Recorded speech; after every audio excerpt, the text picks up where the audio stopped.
ہاتھ کٹتے رہے پر مشعلیں تابندہ رہیں، ہاتھ کٹتے رہے پر مشعلیں تابندہ رہیں، رسم جو تم سے چلی باعث تقلید بنی، شب کے صفاق خداؤں کو خبر ہو کہ نہ ہو، جو کرن قتل ہوئی شعلہ خورشید بنی۔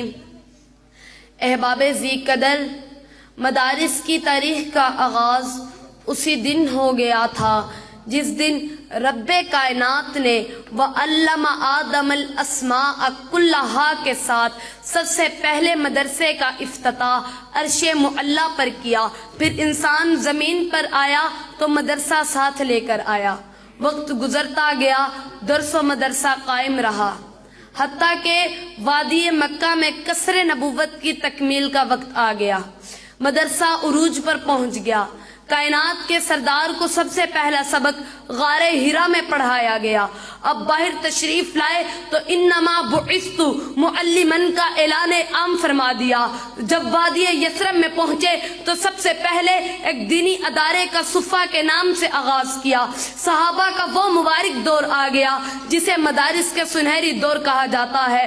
ہر طرف مدارس ہی مدارس قائم ہو گئے، کئی جامعہ عبداللہ بن مسعود، کئی جامعہ عبداللہ بن عباس، کئی جامعہ ابی بن کعب، کئی جامعہ زید بن ثابت، کئی جامعہ عائشہ البنین والبنات، اور کہیں وہ جامعہ عبداللہ بن عمر کا جس کا سلیبس اور نصاب ہی یہی تھا۔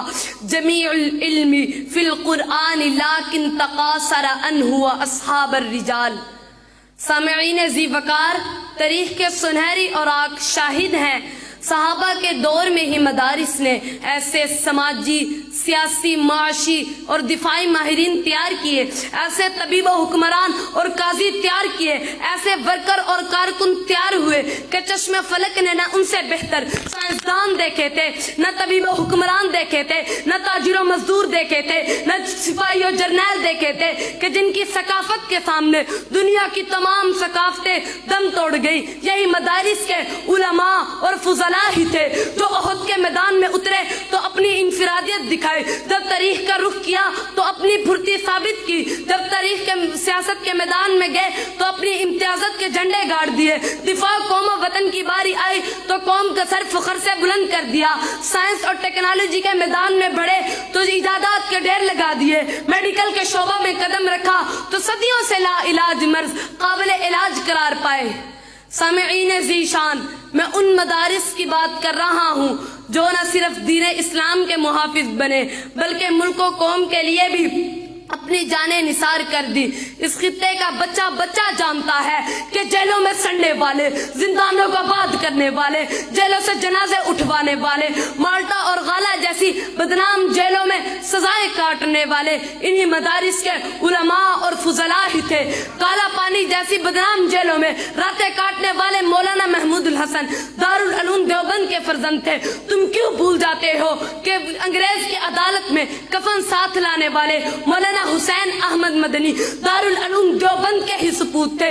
تم کیوں بھول جاتے ہو کہ ہمیں پاکستان کے ساتھ ہی مشرقی پاکستان میں سب سے پہلے جھنڈا لہرانے والے مولانا ظفر احمد عثمانی، مغربی پاکستان میں جھنڈا لہرانے والے مولانا شبیر احمد عثمانی دارالعلوم دیوبند کے ہی فرزندان تھے؟ تم کیوں بھول جاتے ہو فتنہ قادیانیت کا سب سے پہلے مقابلہ کرنے والے انہی مدارس کے علماء اور فضلاء ہی تھے؟ وہ اور ہی ہوں گے کم ہمت جو ظلم تشدد سہ نہ سکے، شمشیر و ثنا کے دھارے پر بات صداقت کہہ نہ سکے۔ یہ چشم فلک نے دیکھا ہے جو طاقت میں ہم سے بڑھ کر تھے، توحید کا جب طوفان اٹھا مد مقابل رہ نہ سکے۔ وما علینا الا البلاغ المبین۔